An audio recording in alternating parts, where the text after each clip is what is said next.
सुंबुल, मुझे उसकी बातों से नहीं लग रहा कि वो पंचायत बिठाएगा।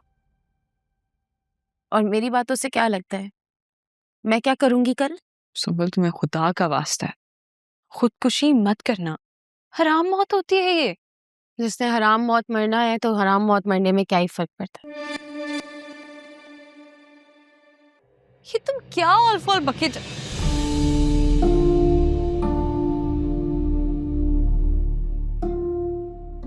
हाय मेरे अल्लाह, क्या हुआ है?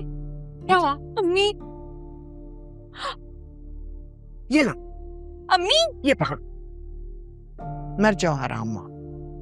कर लो खुदकशी मेरे बच्चे। मेरा मुंह क्या तक रही हो? छिड़को ये सारा तेल और जला दो अपने आप को। कसम है, न खुद जाऊंगी इस कमरे से और ना ही तानिया को जाने दूंगी। हम भी जलेंगे तुम्हारे साथ। चलो, कर लो हिम्मत। शाबाश, चलाओ, जलाओ अपने आप को। अम्मा, ये तो तुम चुप रहो। मरना इतना आसान नहीं है। तुम्हारे बाप के मरने के बाद 3 बार ये तेल का कैन लेके खुदकुशी करना चाहती थी, मरना चाहती थी मैं, लेकिन हर बार यही ख्याल आया कि मेरे बाद मेरी बेटियों का क्या होगा। तुम्हें ये सब कुछ करते हुए मेरा ख्याल नहीं आया कि मेरे बाद मेरी माँ का क्या होगा? तुम किसके लिए मरना चाहती हो? इनके लिए मरना चाहती हो? इन बेजाहिल लोगों के लिए जो मुझ जैसी बेबस लाचार औरतों के ऊपर अपनी मर्जी के फैसले मुसल्लत करते, इनके लिए तुम मरना चाहती हो?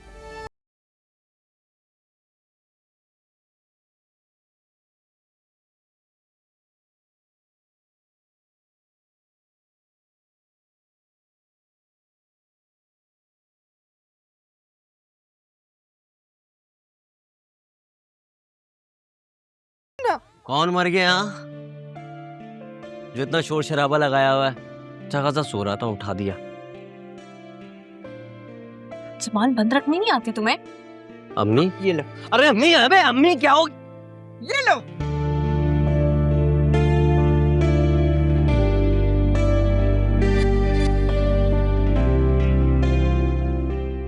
सोचा क्या? जाकर क्या कहोगे? नहीं जानता। सब कुछ इमरान चाचू ने ही हैंडल करना है। What the hell is this? तुम तो कह रहे थे कि तुम कुछ भी करके इस मंगनी वाले मामले को खत्म कर दोगे। अब इमरान को बीच में क्यों इन्वॉल्व कर रहे हो? पापा, क्योंकि इस मसले का हल उन्हीं के पास है। वो मेरा भाई है, सगा भाई है, उसे बहुत अच्छी तरह जानता हूँ। उसका दिमागी तवाज़ुन दुरुस्त नहीं है। ऐसा कुछ नहीं है पापा, इज परफेक्टली ऑलराइट, वो बिल्कुल ठीक है। देखो फायजा, मैं साफ साफ कह रहा हूँ, वहां जो भी बात होगी उसकी कोई जिम्मेदारी मैं नहीं लूंगा। तो फिर बेहतर है आप हमारे साथ वहां ना ही जाए। That's it.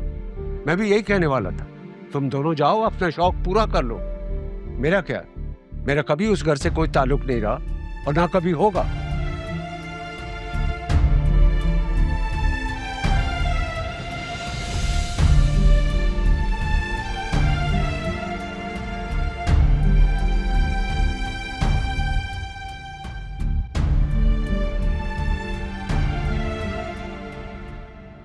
सब कुछ उस पे छोड़ दो, यही सबसे बेहतर हल है। वो कहते हैं ना, जब किसी मसले का हल सुझाई ना दे रहा हो तो अपना मामला उसकी बारगाह में छोड़ देना चाहिए। असल में हम आदमजात जो है ना, खाम खा अपनी किसी कोशिश में लगे रहते हैं। हमें चाहिए कि अपना मामला पहले दिन से ही ना उसके आगे रख दें। आखिर में भी तो थक हार कर उसी के पास ही जाना होता है कि हमारा मामला अब तेरे हाथ में है, तू ही कुछ कर दे। क्योंकि होता वही है जो रोज़े असल से उसने हमारे लिए तय कर दिए। चाचू, मैं आपकी बात की रिस्पेक्ट बहुत करता हूँ, लेकिन मैं लॉजिक में बिलीव करता हूँ। मैं भी तुम्हें कोई फलसफा नहीं बता रहा। फलसफे में ना फॉर्मूला नहीं होता, लॉजिक में होता है। तो वो फॉर्मूला बताए ना। फॉर्मूला जो तुमने इरादा कर लिया ना, उस पे पुख्ता यकीन रखो कि होगा वही जो तुमने सोचा हुआ है। लेकिन उसके बाद अपने इरादे की तकमील के लिए तुमने खुद कुछ नहीं करना। वक्त और हालात तुम्हें जिस तरफ ले जाए चुपचाप चलते रहना, होगा वही जो तुम्हारी मर्जी हो। लेकिन अभी आप तो कुछ और कह रहे थे, आपने कहा कि होगा वही जो उसने रोज़े अज़ल से तय किया हुआ है, तो फिर मेरी मर्जी कैसे चलेगी? उसने रोज़े अज़ल तुम्हारी तकदीर तुम्हारे हाथ में रख दी थी, क्योंकि उसकी भी मर्जी यही है कि होगा वही जो तुम चाहते हो। लेकिन इसके लिए वो चाहता है कि तुम उस पर मुकम्मल भरोसा रखो, जो कि तुमसे होगा नहीं। और ये मैं तुम्हें पहले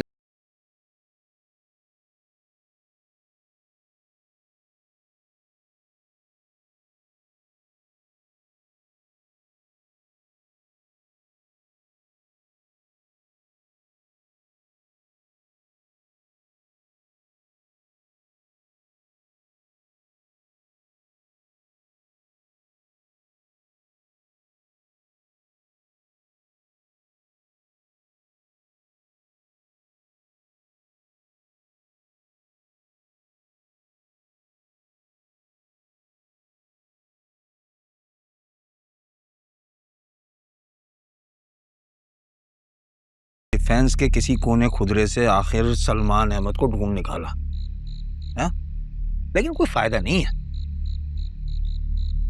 आज वो पहले से ज्यादा मगरूर होगा। वो क्यों इस रिश्ते को कबूल करेगा? हा? और अगर बड़े ताया जी के सामने उसने रिश्ता कबूल करने से इनकार कर दिया तो मैं उनका फैसला जानता हूँ। उन्हें उसी वक्त संभल का हाथ पकड़ के मस्जिद ले जाना और निकाह पढ़वा देना नवाजुद्दीन के बेटे से। नवाजुद्दीन छोटे ताया जी का लड़का। हाँ हाँ भाई, पिछले ही हफ्ते ताया जी उसके बेटे के लिए नेक ख्यालात का इजहार कर रहे थे। बस रहने दे भाईजान, नवाजुद्दीन का लड़का तो गधे किराए पे देता है। कूड़ मगज ही है तू भी भाई, उल्लू है बिल्कुल। अरे गांव में उसका भट्टा है और ये गधे जो है उसके लिए ट्रांसपोर्ट का काम करते हैं।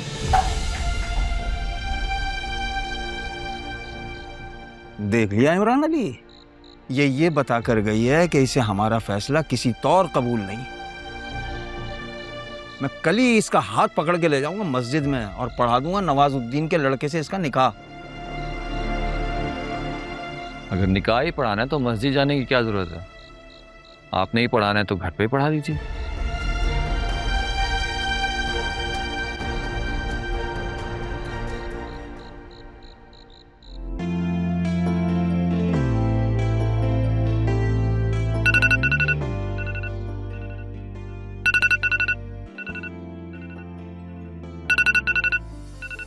हेलो, क्या फैसला है तुम्हारा?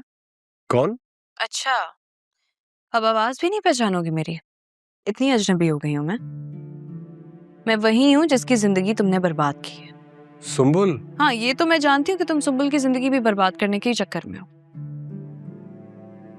तानिया, मैं तुम्हें साफ साफ कह रही हूँ मिस्टर उमैर अहमद, अगर मेरी बहन पर तुम्हारी वजह से कोई आंच भी आई ना तो मैं तुम्हें जिंदा नहीं छोड़ूंगी।